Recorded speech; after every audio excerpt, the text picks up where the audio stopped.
and welcome to It's Your Health. My name is Kimberley Haas. This series is hosted by myself and Joseph Raulinaitis with the Food and Drug Administration. Today we're going to be discussing tobacco, tattoo removal, and sodium abuse. For you frequent viewers, you may realize that we're a little bit different looking than we normally are. We're testing our green screen sets. So please make sure that if you like this or you dislike it, that you reach out to us here at Derry Community Television and tell us what works. Thank you so much for joining us today, Joe. We're so pleased to have you back. It's been a while since we saw you. It has been a rough winter, maybe, huh? Driving north from Massachusetts, there's always snow. But it's great being in your different environment, new environment, and being part of the pioneering first here on the show. Yeah, it's really exciting to have the advances in technology on our side, and we're going to be talking a little bit about the advances that the Food and Drug Administration has made, especially in these three key areas. Let's touch first upon tobacco, since it has been a problem for society for quite a while and will continue to plague us until we get more information and education out there and more people, quite frankly, quit smoking cigarettes. Sure, that great point, Kim. Yeah, tobacco's been around for a long time, since like the 1600s when the American colonists started to send it to England and France and Europe as a luxury product. And it's really been part of our history. If you look at the old silver screen actors, back in the 20s, 30s, and 40s, they all smoked, and it was a luxury type of situation. It's changed a lot since then. It's really evolved, and the FDA has looked at the health impact of tobacco use and really tobacco abuse in young people, and we've taken a couple stands in the past. I remember before the show we were talking about what the FDA did back in the early 1990s, quite a while ago. We tried to regulate tobacco access back then, looking at nicotine as being a drug and the tobacco, the cigarette, the cigar, the tobacco product as being a device, and attempted to regulate it to young people, keeping it away from young people under the age of 18 at the time. It worked for a while. We had a lot of public support. We were deeply involved into it until the Supreme Court ruled against us, and we discontinued almost overnight our activity in regulating tobacco access for young people. In 2009, in fact, June 2009, the president signed and it's a long one, it's we call the Tobacco Control Act. And what he did there is he looked at tobacco use and tobacco access and said we've got to look at the simple fact that we have some 1,000 young people under the age of 15 every day becoming daily smokers. A lot of people are picking up the habit. The access to tobacco products is there.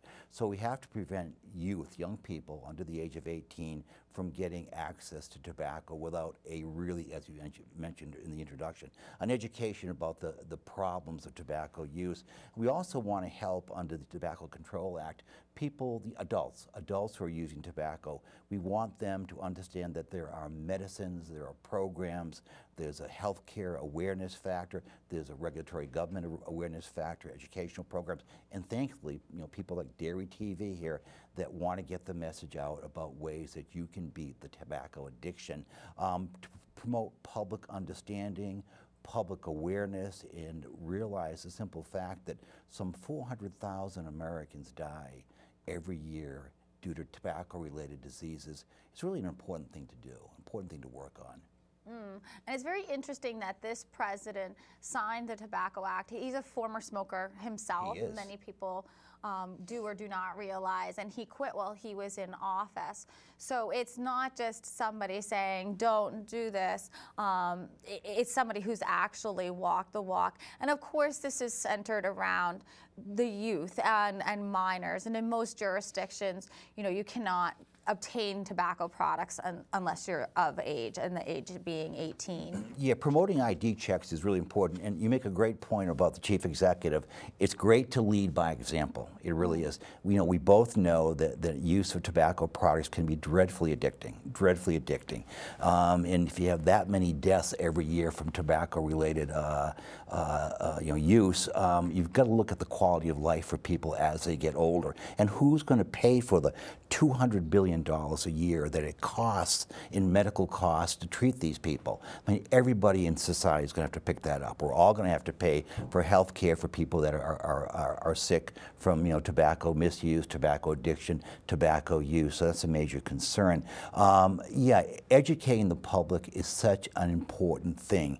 Getting the message out that tobacco use is not as colorful as it once was pretended to be. The fact that it has huge impact on your health, coronary disease, respiratory problems, and all the associated diseases that come with tobacco use, the various types of cancer which are affiliated with tobacco use. It's just a real major concern. And in the bad old days, the major tobacco companies would never play by any set of rules that protected the consumer. They would put a lot of addictive chemicals in tobacco products, hype the level of nicotine to really get people addicted to an addictive product.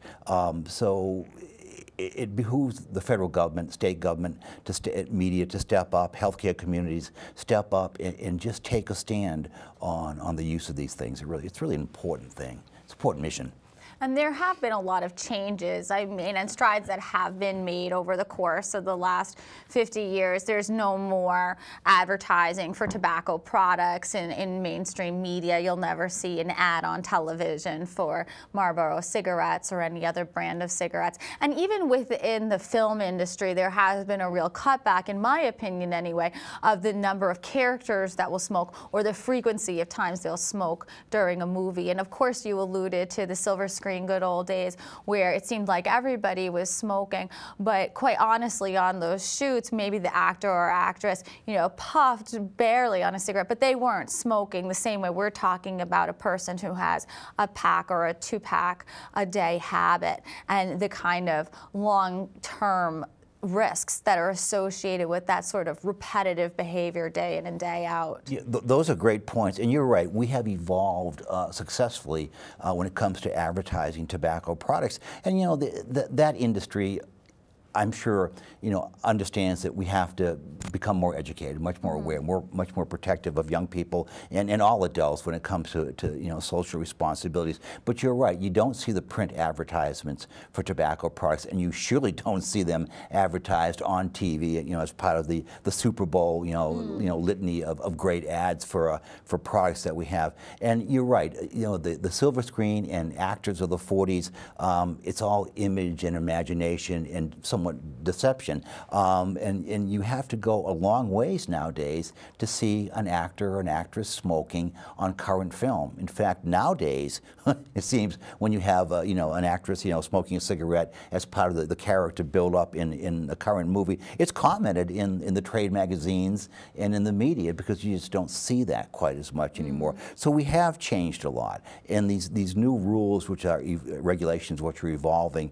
and going into place, really drive home the need to check identification on people that are trying to buy tobacco products. I see it, you see it, a lot of folks see it in retail stores. You'll see a real adept attendant asking for an ID for a tobacco purchase for a young person, which is really a great thing. And prohibiting vending machines, once again, a thing of the past. You don't see vending machines because you really couldn't regulate them at all.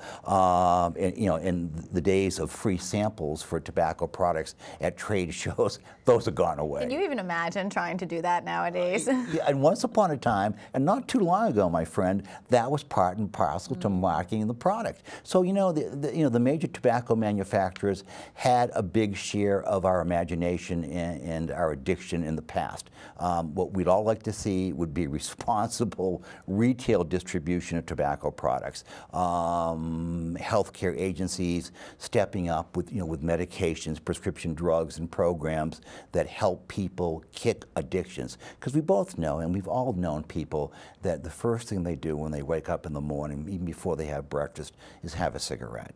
And it becomes not a luxury pursuit during the day, but a real dreadful addiction, which is going to have a negative impact on the health in the long run. So we've all been aware of that. I mean, I had parents who smoked, and I love them dearly. But many things I learned from them, quite simply, I'm not going to smoke as an adult. I never have. So, you know, it behooves everybody to take a look at this issue, to understand that they're now under the Smoking Control Act, Tobacco Control Act. There are laws in place that will bring home the message. And, you know, thankfully you allow me time to come and talk to you on this program and get that message out to your viewers. I really appreciate that a lot. Right, and this in no way is meant to, you know, turn off from the programming people who are affected by smoking. We certainly want them to get the support that they need, but it's more to bring an overall perspective from the Food and Drug Administration to the topic and to highlight some of the different things that have been taking place on your level. I know here as a town we've passed certain well, I don't know if they be bylaws or rules and regulations against smoking, say, for example, right outside of the municipal center. A few years ago, the state passed a law that you weren't allowed to smoke in restaurants and bars anymore, and everybody was to go outside. So there have been a number of progressions, a number of changes, and like you mentioned, there's a number of resources out there, not only to prevent the young people from picking up the habit, but also to help people who are afflicted by smoking and the other conditions that are associated with it. So would you say that Derry is basically not really a tobacco-friendly environment? Well, here at the municipal center, we can control, you know, the territory around us. So if we ask somebody to politely step away from the entrance of the doorway, so the employees and the other townspeople who have business here can walk in and out without smelling the cigarettes and breathing in the secondhand smoke, we can certainly do that. And I think that a number of businesses and other organizations in town have similar sorts of setups where, you know, certainly they appreciate everybody, but they also, in that appreciation of everybody, ask that the people who do partake in smoking cigarettes to be aware and cognizant of the area that they're sharing with others, and to please step aside so we can travel through freely. Sure, that's motivational. That's really inspirational. And, you know, it's nice because once upon a time smokers had free reign. And you remember that in the restaurants, everywhere in your environment, the odor of tobacco smoke would be part and parcel of growing up 15, 20 years or so ago. It's not the same anymore. They've really become people that are a bit in the crosshairs of public awareness, of public health initiatives, and, you know, of course, with the federal government and the state government enforcing regulations that don't allow or educate young people away from smoking. It's a whole new era, and I really believe that in this situation, with with practice, with enforcement, with the awareness that you find right here in Derry, New Hampshire, and elsewhere, that we'll just get the grip on tobacco addiction and hopefully reduce the number of smokers by a great deal in the next few years. I think cultural perceptions too, just as, you know, the last statement to wrap up, I think cultural perceptions of smoking have really changed. I know growing up, you know, thinking about journalists and what a journalist is like, I know I always envisioned coffee in one hand and a cigarette in the other. And Edward R. Murrow. I don't know exactly how they were expected to write notes for news stories, but that seemed to be part of the perception and part of the culture that went along with becoming a journalist. So now we don't have that same perception, and there aren't groups of people that are tagged with some of these preconceived labels. Sure. The next topic that we want to get to is tattoos. This is a very interesting topic. I don't know very much about tattoos because I've never had one, but we want to talk about tattoo removal specifically. Maybe you can introduce the audience to what the Food and Drug Administration regulates when it comes to tattoos, because it seems like you're on all aspects of the industry. We are. Well said. Yeah, it's interesting. Tattoos are, like tobacco, are a phenomenon that have been in society for centuries. We are seeing, I think, in the past 12, 15 years in this country, sort of a renaissance of tattoos. And, you know, I'm not going to criticize tattoos. I mean, sometimes they're extremely beautiful. I mean, graphically pleasing and wonderful, sometimes a little bit over the top. But the FDA has an interesting perspective in all this. We look at the inks, the various the blues, the blacks, the greens, the reds, the inks that are used in tattoos, Kim, we look at them as cosmetics. And of course, we regulate cosmetics. By regulate means safe oversight to protect the user. And what we demand or require from a regulatory standpoint when it comes to tattoo inks and the tattoo needles and machinery used to apply the ink is proper safe handling, non-contamination of the inks. You can't have a contaminated, we don't want to have a contaminated ink to be applied through the dermis or the epidermis into the dermis of a person getting a tattoo and causing a massive infection or blood disease or something like that. So we regulate the inks and the devices used to apply that type of body art. Okay, that's stage number one. We also regulate the lasers that are the primary removers of tattoos 15 or 10 years later when a person changes their mind about their tattoo and wants to get rid of it. And we've seen, and you know, I'm being from the government, I'm big on stats and numbers, and from 2011 to 2012, we saw a 43% increase in laser tattoo removal procedures in this country. That's a pretty sizable number. And we're seeing the numbers of tattoos removed increasing over the past couple years, and we have stats and data from various medical communities and surgical, facilities to accumulate the right data to take a look at what's going away and instead of what's coming on. So it looks like maybe the tattoo art has peaked a bit, and people are looking at them and saying, "I'm going to get rid of them." But so that's how we look at that. When you have a laser used to remove a tattoo or a needle device used to apply the tattoo, the FDA looks at the safety of these items, make sure that they're not contaminated and so forth and so on, and that the person who's running a laser knows how to do it, and that the laser is safe and effective for tattoo removal. Now, of course, we know there's a lot more involved in the process, and I can tell you about tattoo removal if you like. Yes, please. Yeah. So people at home have an understanding of what tattoo removal is like. It's a pretty expensive process, and it's a pretty lengthy process. Correct. It takes a lot more money and a lot more time to remove a tattoo than it does to apply it. That's correct. They say, this little anecdote, don't put something permanent on your body if it's supporting a temporary emotion. And that's what a tattoo is all about. In the good old days, and even now, tattoos are pretty permanent. They really are. There's 5 or 6 different ink shades that are involved in tattoo application. And as we mentioned a bit earlier, they can be truly works of art, and they can be also not representative and not very attractive, depends on where you put them, so forth and so on. To have a tattoo removed is, as you mentioned, sort of a lengthy process. It involves, well, there are several ways to approach it. The first and best is the laser, and a laser is a heat-generating device, sending a laser beam onto your skin through the epidermis into the dermis. The dermis is where the tattoo ink hangs out. It's a stable part of your skin. Of course, your skin's your biggest organ, so maybe you want to protect it and not put tattoos on anyways, but that's an individual's choice. And the laser penetrates into the dermis and breaks up the ink through various pulsating beams of light. And that's a hot process. Laser beams are warm, so you can feel a sensation of extensive heat, a lot like if you hit a big elastic band constantly against your arm or your leg or something like that, sort of a burning, tingling sensation which stays with you for a while, so it can be uncomfortable. It's also a lengthy process. All those different types of ink have different resistance to the laser beam.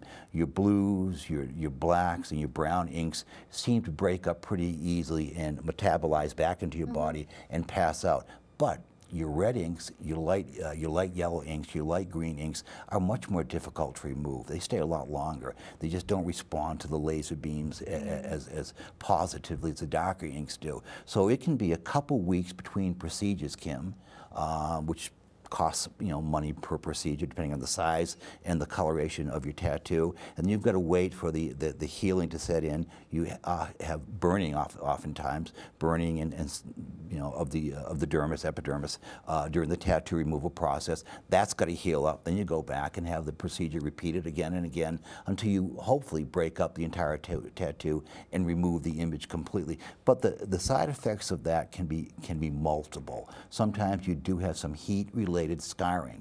Depends on how tough your skin is, how resistant you are, how much pain you can take. You may have some scarring, some discoloration on the surface of your skin. If your tattoo removal procedure or is not done properly, and it should be done properly under the proper medical conditions, you can have some other related scarring that's involved in the tattoo removal. So there's a lot of variables involved. There's also a removal process called dermabrasion.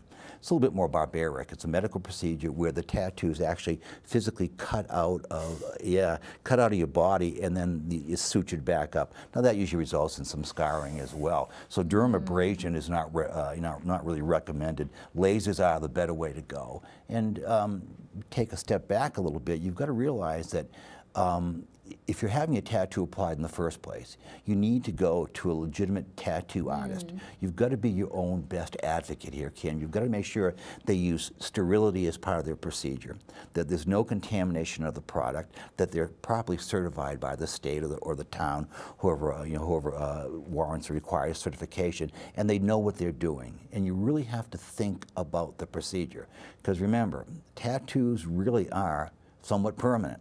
Okay, I mean, the procedure for removing them is there. It's pretty effective, but the whole concept is that that's a body art that's going to be with you for the rest of your life. So a young person, one of your viewers who's thinking about the next tattoo somewhere on their elbow, their arm, their cheek, neck, whatever the case might be, they've got to think about it long and hard.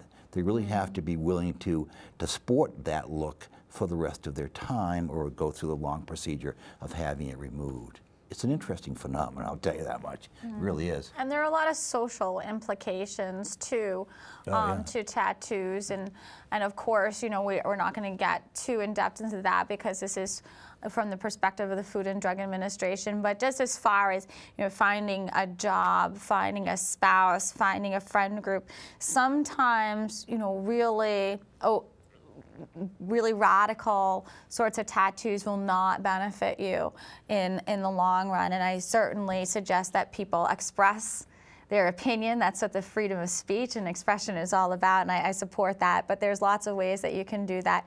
For example, make a T-shirt. You could. You could do that. I mean? Yeah. And for some people, they get temporary tattoos. And I see here on your pile that you have an article that says temporary tattoos may put you at risk too. So temporary tattoos and henna tattoos may also have some associated risks. So let's cover that real quickly. Sure. Well said. Good question. Well, I don't want to make it look like everything that we enjoy is dangerous, or that the government is overlooking everything, or oversights everywhere. But there are temporary tattoos out there. You know, the henna, which also goes way back. This is, we have a real historical perspective on the show today. Henna is a natural ingredient that's sort of a brownish dye that's been around since the Bronze Age, way back when. And it does. It's a coloration process that you can apply in an artistic way to a person's body and put a temporary tattoo which lasts 3 or 4 days and washes off or just wears off. And it's an easier way to display individuality and get a point across in body art without really having to worry about the requirements and stipulations and drawbacks of a permanent tattoo in your dermis. But the thing about henna is that we're seeing that they're coming up with darker henna complexions and colors, and we're wondering now, what does that all mean? Because the FDA looks at these things. We do inspections all over the place, and we look at the social trends and the whatnot, and we realize that henna is sort of a brown color in its natural form. But to enhance that, as people will do to be creative and whatever, they're putting certain coal tar dyes or black hair dye actually in the henna base, and people are having reactions to this coal tar dye, and some of the reactions are dreadfully unattractive, bubbling of the skin, subdermal infections, just plain, reactions, allergic reactions to the cold tar dye in the henna ingredient. So we're just saying, if you want to have a temporary tattoo, take a look at it again and realize that if you have very sensitive skin, or if you have a history of reactions to different chemicals or such, you have to be aware that you could have a very uncomfortable couple of weeks dealing with that until it goes away or runs its course. So once again, it's think about what you're doing. wise thing to do. The tattooing art has been around for a long time. Henna and every part of it, every facet, whether it's permanent or temporary, is part and parcel of the social mix. But maybe you're right, a t-shirt might not be a bad option, really, to tell you the truth. Well, yeah. I mean, you can put the same design on a t-shirt and wear it around, and then when you're tired of it, you can take it off and put it into the wash. Right. It doesn't cost you a lot of money, a lot of pain and distress, and if you change your mind, it's easier to change your shirt than a tattoo, really. Exactly. And our last topic today is something we can literally sink our teeth into.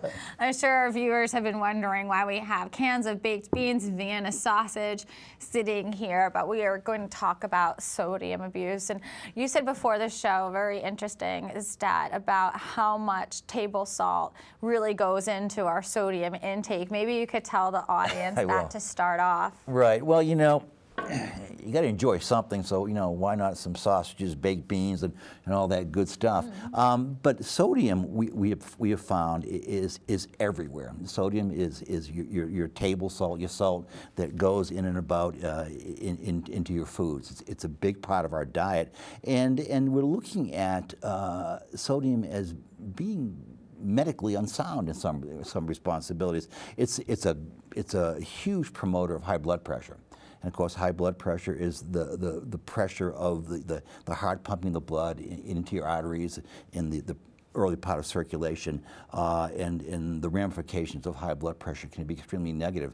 We're finding that 1 in 3 Americans have high blood pressure. They call it the silent killer. It's responsible for strokes, for different types of coronary diseases. If you have existing conditions like diabetes, high blood pressure will do you no favors at all. It's a real bad thing. But back to your original question, Kim, about how much sodium, how much salt is safe and how much is not. Well, the FDA has looked at our diets real closely and the ingredient labels on our foods really, really closely. And we realize that the average American consumer can get by with about 2,100 milligrams of sodium in their diet per day. That's about a teaspoon of salt, about a teaspoon. It's not a lot, but a teaspoon. We're seeing also that the average American is probably doing about 3,300 milligrams of salt, and that's a lot more than is really good for you. If you're 51 years old, you could probably get by with 1,500 milligrams of salt in your diet. So those are the criteria for good health and the reason to watch your sodium. High blood pressure is a real dangerous thing. So where does that take us from here? It takes us to what is in our food and how much sodium we're getting and what to be aware of. And most people think that when you get your dinner plate in front of you, you take the table salt and you shake it on there, that you're getting all the sodium, good or bad amounts, just by shaking your salt shaker. No, not the case. Only about 11% of our sodium, Kim, is applied by shaking the shaker over your meatloaf or your steak or your chicken. Most of it comes pre-loaded, pre-added in your processed foods, and in your restaurant foods as well. So, and about 12% occurs naturally. So if 12% occurs naturally, that gets a pass. And 11%, which is a small amount, is applied by you as an individual consumer at the table. Industry is packing our food with a lot of salt. There's no doubt about it. Some of the big offenders, it's going to hurt your viewers, I'm sure. Some of the big offending products are our delis and our lunch meats, our cold cuts, full of sodium, full of salt. Our processed meat, our chickens and our steaks and our processed meat, a lot of sodium there too. So sodium is dairy products. Dairy products, a huge area for sodium. And you know what? In all the sports that we watch, whether it's the Super Bowl, now the baseball season is here, we're munching the chips and all these snacks that we have, full of sodium. A lot of sodium in these products that are prepackaged and we buy in the retail environment. And then the rest of the sodium comes in restaurant foods. You can actually nowadays, thankfully, as industry and the restaurant industry and the food manufacturing industry responds to healthcare providers awareness, programs and programs such as this, you can ask for low sodium entrees at a lot of restaurants, and they have them. We're seeing low sodium products 140 milligrams of sodium per serving come up on the retail market as well. So we're seeing industry slowly respond to the fact that high blood pressure, you know, if you've got a third of the population, Kim, with potential high blood pressure elevated and such, that's a concern. It's a quality of life concern, like the tobacco issue we talked to earlier. So we really have to get a grip on sodium. We have to be aware of what's in the labels. If you read your label and you come up with, for the example right here, we have bacon, onion, baked beans. Sounds good to me, but it has 450 milligrams of sodium per serving. Now this average can right here has 3.5 servings. I mean, you know, Americans eat more nowadays, and I think someday we're going to have a show on obesity where we can address that separately. But I mean, you're going to eat probably half of this, the average guy will, you know, with his meal, so he'll double the amount of sodium he gets for one serving. And sitting down having this and subsidiary, you know, items of food at his table, he can get over 1,000 milligrams, almost half of what he usually is supposed to have of sodium at one sitting. Hence the situation where we just have a lot of sodium in our packaged foods. We don't always read our labels accurately and realize that you got more than one serving in your average, you know, canned good or whatever the case might be. So you're eating a lot of that stuff, and the ramifications can be intriguing later on. And it's amazing to me how much sodium is in something like baked beans. You wouldn't necessarily think of, you know, baked beans being something that's loaded with salt. Correct. It doesn't even necessarily taste salty when we put it in our mouths. So if you really sit back and you think about all the different things that you have in your cabinet, just going home to make dinner tonight, for example, you know, if you have rice that has, you know, some kind of seasoning in it, typically that has a lot of sodium. If you're preparing a side with vegetables, that may have a lot of sodium. Even, you know, the chicken or the meats that you're preparing may have a lot of salt in it too. So it's really something that you may not even think you're eating a lot of salty foods. We typically say salty foods are like the potato chips or the pretzels or something like that, something where we can taste the salt, but we're intaking more and more sodium as things become more and more processed. So it's really a call to everybody to step back and to read your labels, to watch those portion sizes, and to consider using fresh foods and fresh fruits and vegetables in place of some of these other things that are a quick and easy fix. That's right, and exactly, and you can fight sodium excess, you really can. You can use fresh produce, you can do that. You can take a moment to read a label or 2 or 20. You know, look at what's in your storage area at home. Look at what's in your cabinets, and also realize a point I didn't make earlier. You know, sodium for adults is one thing, but by and large, young people, kids, children, they're eating the same thing that the adults are eating. So what we're having here is a situation where very young people are ingesting a lot more sodium than they have to, and are possibly going to be exposed to, you know, blood pressure related or sodium related problems, healthcare problems as they get older. So you're going to have younger people possibly at an earlier age experiencing high blood pressure, you know, signs and symptoms. So it's a responsibility that everybody has to do exactly what you said. Look at your labels, realize your serving sizes are divided up in your products, and you know, use some fresh items that don't have a lot of sodium in them. Those are always wonderful, and just be an aware consumer and an aware provider for, you know, the foods in your families. And if you go out to a restaurant, don't be embarrassed to ask for, you know, the low sodium entrees. They're there. A lot of them are there nowadays,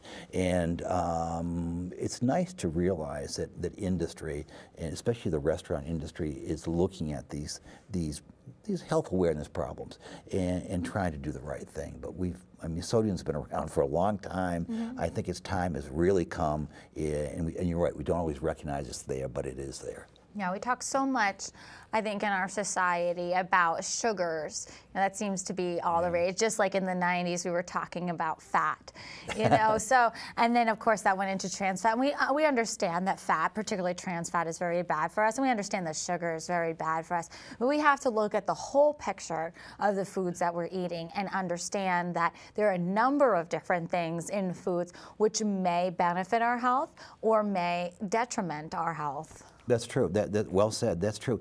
And the whole thing is to keep up. We have at our disposal the internet.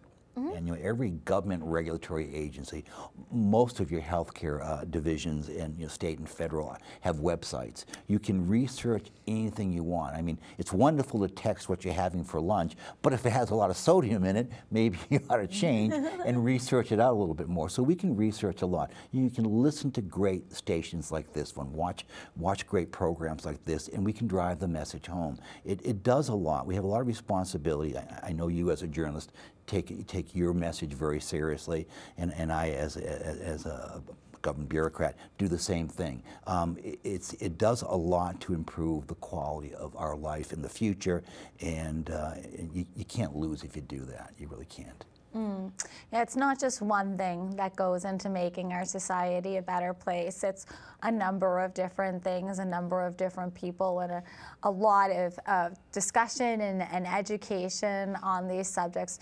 Certainly, we don't want to beat up on the food industry, but there are a lot of things that can be changed to make our food much better for all of us. To hear about young kids, 7, 8, 9, 10 years old, who are already struggling with high blood pressure and obesity is appalling, quite frankly. Yeah, and it's, very well said. And that doesn't have to be the case. We have education avenues nowadays that even 10 years ago we didn't have. We have awareness. We have an internet that is just a dictionary for living well and understanding our society. And then we have programs like this and folks like yourself that work real hard to get this message out. There's no reason why we shouldn't live long and wonderfully healthy lives with a little bit of discipline and a lot of awareness, seriously. I'm a strong believer in that.